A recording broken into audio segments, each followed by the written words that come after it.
روزہ کس طرح سے ہم اس کو عبادات کون سی کریں؟ روزہ تو صرف بھوکا رہنے کا نام نہیں، آنکھوں کا روزہ، کانوں کا روزہ، جذبوں کا روزہ، تنہائیوں کا روزہ۔ 7 سلام ہے، 7 آسمان ہے، 7 زمینیں ہیں، 7 طواف، 7 ہفتے۔ حضرت جی رمضان کا دوسرا روزہ، جو بندہ ہر وضو کے بعد سورۃ قدر پڑھے گا اس کی اینکیں ٹوٹ جاتی ہیں۔ جو یہ کرے، جب بندہ وضو کرتا ہے 4 فرشتے نور کی چادر اس کے اوپر تان لیتے ہیں۔ اللہ اکثر غریب بندہ نعمتوں کی قدردانی نہیں کرے گا۔ حضور یہ کیا ایسا موقع آتا ہے، کیا ایسی صورتحال آتی ہے؟ کیا رمضان اسی کام کے لیے ہے کہ آپ سحری تک جو ہے وہ فلمیں دیکھیں، ڈرامے دیکھیں، یا یوٹیوب پہ اپنا وقت برباد کریں، یا آپ جا کے کرکٹ کے میچ دیکھیں اور اس کے بعد سحری کر کے کبھی کبھی ظہر کبھی کبھی عصر کے وقت تک سوئے رہیں اور اس کے بعد آپ مرغن غذاؤں کے ساتھ آپ روزہ کھولیں اور آپ کہیں کہ جناب رمضان کا پورا ایسنس جو ہے، رمضان کی پوری برکتیں ہم نے سمیٹ لی؟ روزہ تو صرف بھوکا رہنے کا نام نہیں، آنکھوں کا روزہ، کانوں کا روزہ، جذبوں کا روزہ، تنہائیوں کا روزہ۔ اصل میں روزہ ایسا ہے جیسے بچہ باہر گیا، بہت ہی میلا کچالا ہو کے آ گیا اور بہت دنوں کے بعد آیا، ماں نے دیکھا کیا ہو گیا، اب ماں اس کو دھونا چاہتی ہے، اس کا لباس بھی، اس کا اندر بھی، اس کا جسم بھی، اور اس کے بکھرے ہوئے بال بھی سنوارنا چاہتی ہے۔ وہ کریم شہنشاہ 70 ماؤں سے زیادہ محبت کرنے والا، وہ کہتے ہیں میرے بندے سال کے بعد 1 مہینہ ایسا آ رہا ہے، آنا تو ہے تو نے مجھے میرے پاس، پر جس طرح تیرا کفن سفید ہو اس طرح من بھی، تیرا جذبہ بھی، تیری تنہائیاں بھی پاک ہوں، سفید ہوں۔ یہ رمضان ہے، اور اس رمضان کو میسر کو مؤثر بنانا ہے۔ میسر تو ہے، اس کو مؤثر بنانا ہے، اور اس کو مؤثر بنانے کے لیے اپنی تنہائیاں، اپنی نظریں، اپنے جذبے، اپنے قدم، حتیٰ کہ حلال رزق سے روزہ رکھنا ہے۔ کئی لوگ ایسے ہیں جو سمجھتے ہیں کہ ہمارا رزق مشکوک ہے، وہ حلال رزق ادھار پہ لے لیتے ہیں، ادھار اس سے روزہ رکھتے ہیں اور اپنے رزق سے اس کو دے دیتے ہیں، جن کو شک ہوتا ہے شاید ہمارے رزق میں کوئی چیز گڑبڑ ہے۔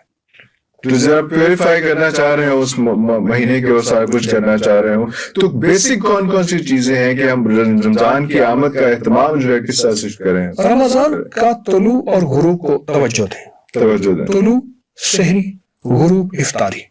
اللہ اور طلوع غروب کے ساتھ جیسے سورج میں ایک وقت آتا ہے جو عین نصف النہار پہ سورج ہوتا ہے، اپنی پوری طاقت اور چوٹی پہ سورج ہوتا ہے، وہ وقت ہے، وہ وقت جس میں ہم اپنی تنہائیوں کو، اپنی نظروں کو، اپنے جذبوں کو، اپنے حروف کو، اپنے رزق کو پاک کرنے کی محنت کریں۔ میں لفظ محنت کہہ رہا ہوں، یہ محنت کرنی پڑے گی، کیونکہ شیطان کو زنجیریں ڈال دی جاتی ہیں، نفس ہمارے ساتھ ہے۔ یہ اندر کا جو نفس ہے نا، یہ تدبیریں سجائے گا، پھر یہ اندر کا نفس ہمارا پرانا ہے اور ہمیں بہت ورگلائے گا کہ رمضان کے اگر آگے ہے تو میں اس کا رمضان نہ ہو، بظاہر روزے سے، بظاہر رمضان میں اس کا پل پل میں ضائع کروں۔ مطلب وہ شیطان تو جکڑا ہوا ہے، لیکن نفس جو ہے وہ تو آپ کو بار بار ورگلائے گا، اور وہ تو پھر شیطان تو پھر فرق کیا ہوا؟ تو پھر نفس نے تو آپ کو خوار کر دیا۔ نہیں، اسی نفس کے لیے تو روزہ ہے، اس نفس کے لیے روزہ، اسی نفس کے لیے۔ شیطان کو تو جکڑ لیا، نفس کو کنٹرول کرنے کی، اسی نفس کی مشق کرانی ہے۔ پھر رمضان جو ہے رمض سے ہے، اس کے معنی جلا دینا، چاہتوں کو جلا دینا، خوشیوں کو جلا دینا۔ یاد میں تیری سب کو بھلا دوں، کوئی نہ مجھ کو یاد رہے، تجھ پہ سب گھر بار لٹا دوں، خانہ دل آباد رہے، نظر سے اپنی سب کو گرا دوں، فقط تجھ سے فریاد رہے، اور یار رہے یار اب تو میرا، اور میں تیرا یار رہوں، ہر وقت ذکر و فکر میں تیرے مست رہوں، سرشار رہوں۔ اللہ اور ہوش رہے نہ مجھ کو کسی کا، مگر میں تیرا ہوشیار رہوں۔ اللہ یہ رمضان ہے، یہ رمضان ہے، تو اس کی تیاریاں کرنی ہے اور یہ سارا کچھ کرنا، بالکل ٹھیک ہو گیا۔ حضرت جی بہت شکریہ آپ کے ٹائم کا۔ حضرت جی بتائیے کہ ہم نے، وہ تو ایک بات ہوگی کہ رمضان کی تیاری ہم نے شروع کر دی، اب ہم پڑھیں کیا، کس وقت کیا کریں؟ پہلا روزہ کس طرح سے ہم اس کو، سحری افطاری تو ہم کر لیں گے، لیکن ہم اس میں عبادات کون سی کریں جو نفلی ہوں یا ویسے وظائف ہوں یا ویسے ذکر اذکار ہوں، وہ کس طرح سے کریں؟ کچھ چیزیں ایسی ہیں جو اپنے لیے طے کر لیں کہ میں نے یہ کرنی ہے، اور اپنے من کو، اپنے نفس کو، اپنی چاہتوں کو توڑ کے کہنے نہیں، یہ میں نے کرنا ہے۔ قرآن پاک میں 7 سلام کا تذکرہ ہے، اللہ سلام علی نوح فی العالمین سلام قولا من رب الرحیم سلام ہے حتی مطلع الفجر. 7 سلام ہے، 7 آسمان ہے، 7 زمینیں ہیں، 7 طواف، 7 ہفتے ثواف کے جو چکر پھیرے ہیں وہ 7 ہیں. کائنات 7 کے ساتھ بہت جڑی ہوئی ہے اور اللہ نے 7 سلام ہے.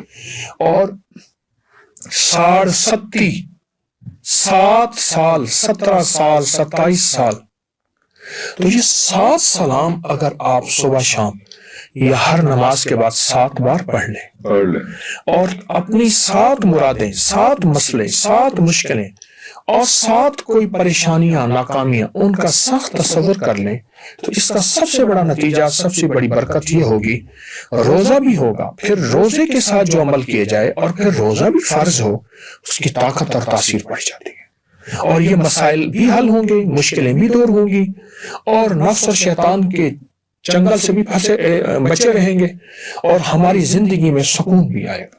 تو یہ 7 سلام جو ہے، یہ آپ نے بتایا کہ یہ ہر نماز کے بعد 7 دفعہ پڑھ لیا جائے، یا صبح شام 7 بار پڑھ لیں، صبح شام 7 دفعہ پڑھ لیں. 7 آسمان اور 7 زمینی کی برکات کا تصور کریں اور اس کے اندر بہت طاقت ہے، بہت قوت ہے. بلکہ محدثین نے صدیوں پہلے یہاں تک لکھا ہے کہ جہاں آپ کو پتا ہو کہ اب یہ چیز میرے نقصان میں جائے گی اور میں یہاں برباد ہو جاؤں گا، وہ کچھ بھی ہو، نافرمانی ہے، اولاد کی جادو جنات ہیں، یا اپنے تقوی کے اوپر شک ہے کہ یا اللہ میں پھسل نہ جاؤں، کہیں بھی کوئی چیز پریشانی ہے، سو 7 سلام کو اپنے ارد گرد ایسے حصار میں لے لیں، اپنے ارد گرد گھیرا دے دیں، اپنے ارد گرد اس کو لپیٹ لیں. یہ پورے آپ ایک زون کریٹ کر دیتا ہے، یہ پورے ایک شیلڈ بنا دیتا ہے. طاقت والا کوئی پھر شیطانی، جادوئی اور نفسیانی خواہشات کوئی چیز اس کو توڑ نہیں سکتی، اس کو توڑ نہیں سکتی. تو کوشش کرنی چاہیے. پھر تو مجھے لگتا ہے کہ یہ رمضان میں تو اس کو شروع کر لیں، لیکن اس کو اگر رمضان میں 7 پہلے روزے جس کو اگر اپنی زندگی میں ترتیب بنا لے، رمضان کے پہلے 7 روزے یعنی پہلے عشرے کے پہلے 7 روزے میں اس کو اگر مقرر کر لیں، میں چاہوں گا کہ اگر آپ مناسب سمجھے تو میں آپ کو پورے رمضان کی ایک نظم دینا چاہتا ہوں، پورے رمضان کی ایک ترتیب دینا چاہتا ہوں. تو اس کو پہلے رمضان میں ترتیب دیں اور اپنے بچوں کو ابھی سے یاد کرائیں اور ابھی سے اس کو رمضان میں اپنے اوپر انشاءاللہ شامل کر لیں زندگی میں. بالکل ٹھیک ہو. حضرت جی، رمضان کا دوسرا روزہ یہاں تک ہم پہنچ چکے ہوئے ہیں، تو دوسرے روزے میں کون سی ایسی چیز ہوگی جو ہمیں زیادہ برکت، زیادہ فوکس جو ہے وہ کرنے کے لیے ہمیں موقع ملے گا؟ میرا ایک مشورہ یہ ہے کہ سورۃ قدر، انا انزلناہ فی لیلۃ القدر، سورۃ قدر اگر بسم اللہ کے ساتھ جو بندہ ہر وضو کے بعد سورۃ قدر پڑھے گا، اس کی نظر تیز ہوگی، اس کا حافظہ تیز ہوگا، اس کے چہرے پہ نور اور رونق ہوگا، چہرے کے دانے مہاسے کیل ختم ہوں گے، اس کی عینکیں ٹوٹ جاتی ہیں جو یہ کرے. اور اس کے علاوہ فرمایا جب بندہ وضو کرتا ہے 4 فرشتے نور کی چادر اس کے اوپر تان لیتے ہیں اگر کوئی لغو بات نہ کرے.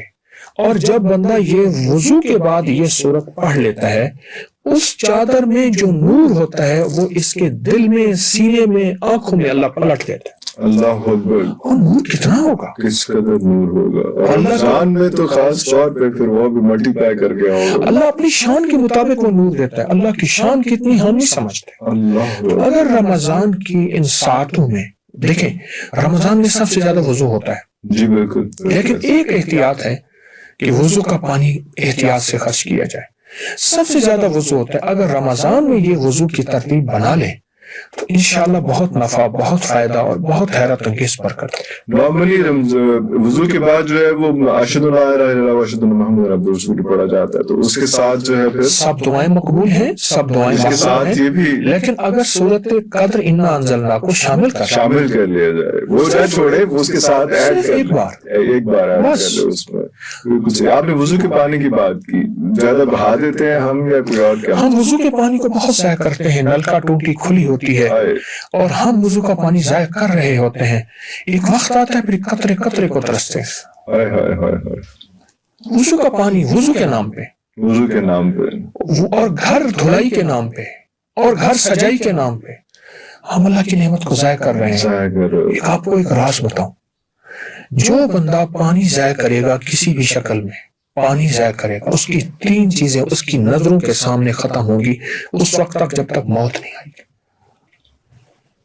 ہاں، ایک وقار، جس کو عزت پروٹوکول کہتے ہیں، ریسپیکٹ پروٹوکول، ہاں جی، دوسرا رزق، تیسرا سکون، وہ اولاد کی شکل میں، وہ مال کی شکل میں، معاشرے کی شکل میں، وہ بیوی شوہر بیوی کی شکل میں، یہ تین چیزیں لٹ جائیں جو پانی بہ دو ایک بہائے۔ اس کی وجہ ہے آپ کوئی چیز ایک مہینہ سنبھال کے، ایک سال سنبھال کے رکھیں، اور کوئی بندہ آئے اس کو دے اور آپ کے سامنے وہ چیز ٹوٹے کر دے، ٹکڑے کر دے، آپ کو کتنا دکھ ہوگا۔ اربوں سال سے میرے اللہ نے زمین کے اندر یہ پانی سنبھال کر رکھا، اربوں سال سے، آپ یہ سوچیں، اور آپ اس کو بے در ضائع کر دیا، اربوں سال سے۔ میرا اللہ کہتا ہے میرے بندے تو کیا کر رہا ہے؟ کیا کر رہے ہیں؟ اچھا ٹھیک ہے، پھر میں تیری تین چیزیں چھین لوں۔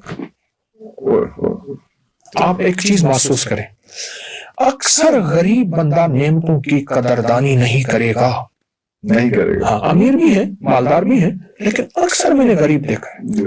اس کی ایک وجہ ہے، لگتا ہے اوپر سے فیصلہ اس کی تمنگری کا اور خوشحالی کا نہیں ہوا، جب ہو جائے گا پھر اس کے من کے اندر نعمتوں کی قدردانی بڑھتی چلی جائے گی۔